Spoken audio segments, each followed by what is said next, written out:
I want to give you guys an analogy. I want you guys to imagine that after this talk is over, you go outside and your mom is up, you know, she's pulled in. Maybe she's with you, but imagine that she's not. And that she's actually come and picked you up from outside the lecture. And you get in the car and she starts to drive. And as she's driving, you ask her, because you don't recognize the route that you're taking. You ask her, where are we going? And she says to you, just wait, you'll see. Everybody imagine this? How many of you at this point are calling the police because you're so frightened? Is there anyone who's at this point calling the police, calling 911? I don't know where my mom's taking me. I'm really scared. I think she's gonna hurt me. Anyone? Okay. Why is it that you're not afraid? It's a very simple question. I mean, a very simple answer as trust. You said it in one word. Because you trust your mother. Now, I emphasize to you that you actually don't know where you're going, right? So I want you guys to keep that in mind. You don't know where you're going, but you trust the driver. You trust that your mother is not going to take you somewhere and then leave you there in a ditch. You trust that she's not going to hurt you. And so because of that trust, even when you don't know the route, even if you don't know where this driver is taking you, you have complete trust that she is not going to harm you. You have complete trust that the driver has your best interest in mind. Do you know what that's called? That's called husn al-dhan. That means that, see, many of us, we hopefully have husn al-dhan when it comes to our mothers.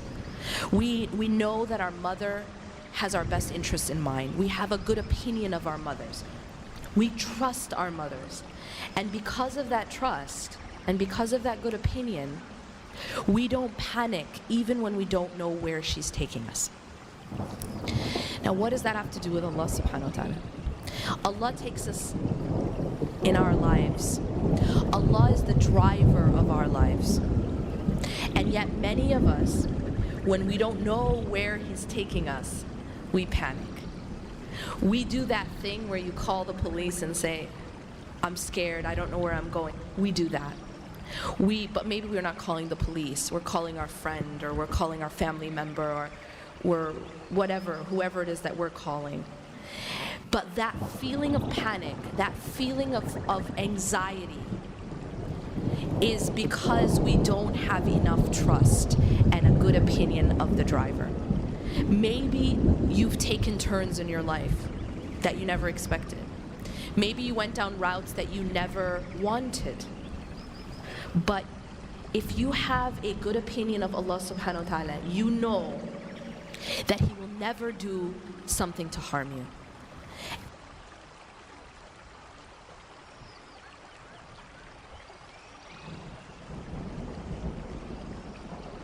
Some of the myths of sabr that we have in our community. Okay? Let me give you an analogy. Imagine that you walk into your house, or maybe you're sleeping in your house, and you hear a smoke alarm. Yeah? So you wake up, you see smoke, then you see fire. Now imagine that you see this fire and you see this smoke, and then you stand there and you fold your arms like this and you say, MashaAllah, I have so much sabr, I'm gonna do nothing. I'm gonna do nothing about this. I'm gonna stand here and I'm gonna watch as my house burns down because MashaAllah, I have sabr. And then you're gonna have people come around you, collecting around you and saying, MashaAllah, look at her sabr. She's doing absolutely nothing about her house burning down. Is that sabr? Not a trick question, guys. Is that sabr? Is that the meaning of sabr? That I'm standing in my own burning house and I'm doing nothing? That's not what sabr is. What should I do if there's smoke and fire in my house? Anyone? Get a fire extinguisher. Call the fire department. Get some water. Do something, yeah? And that is your sabr. Because we have this myth, we have this misunderstanding that sabr means go back to sleep. Your house is burning down, have sabr, sister, go back to sleep. Have sabr, sister, do nothing, just stand there and watch. We have this myth, this idea that sabr means keep drinking the poison, but keep a smile on your face. Do you know, I actually heard that someone say this to me? She says, my mother told me that I should be able to drink poison and keep a smile on my face. This is a lot of our culture, but it is not Islam. It is not Islam and it is not sabr. It is toxic culture, and it is to be passive in a way that you stand while your own house is burning down and you don't look for any fire extinguisher and you don't take any action. This isn't Islam. This is not what sabr is. Let me ask you a question. What did Hajar do? What did Hajar do? Hajar, she was in the middle of the desert, right? She was with her child and no one is there. There's no water, there's no one. So my question to you, what did she do? Did she lay down and say, I have so much sabr, I'm just gonna lay here? Did she say, I have so much tawakkul that I'm just going to sit here and do nothing? Tell me what she did. She got up and she ran between Safa and Marwa. And did she do it one time? How many times did she do it? Did she do it 2 times? Did she do it even 5 times? 7. 100% on your pop quiz, yes.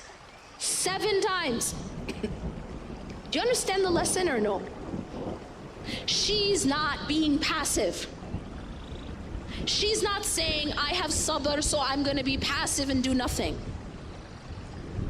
She's not saying, I have tawakkul, so I'm going to be passive and do nothing. Allah, I'm going to wait here till Allah saves me. Of course she had tawakkul. Of course she had sabr, but she got up and she did something. And we are told to follow in her footsteps, right?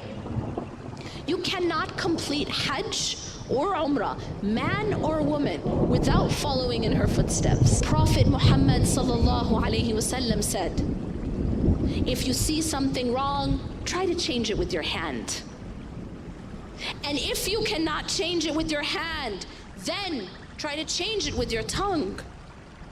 By at least speaking out against it if it's wrong. If it's unjust, if it's abusive. And he says if you cannot, you're not able to do either of those things, at least hate it in your heart. And this is the weakest of Iman. So what is he teaching us? He's teaching us that part of Iman is taking action against injustice and abuse and anything that's wrong. Ithm, anything that's wrong. Munkar. Munkar is like a general word for anything bad. But we're not told if you see something bad, turn the other cheek. You see, that's not our religion.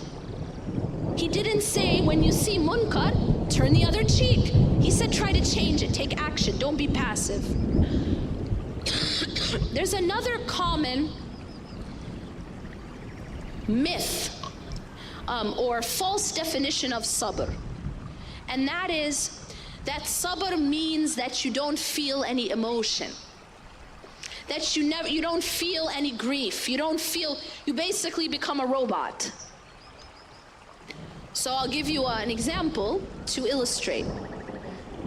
Say you're at a funeral and you see some family members at the funeral. One of the family members is crying. Another family member is showing no emotion, just no emotion. Straight face, no emotion, shut down. What do many of us think or say? Well, we would probably look at the one who's crying and say, have sabr, have sabr. But the tongue does not utter except what is pleasing to Allah. That is actually the perfect balance, the perfect combination. He said the eyes shed tears and the heart feels grief, but the tongue does not utter except what is pleasing to Allah. That is sabr.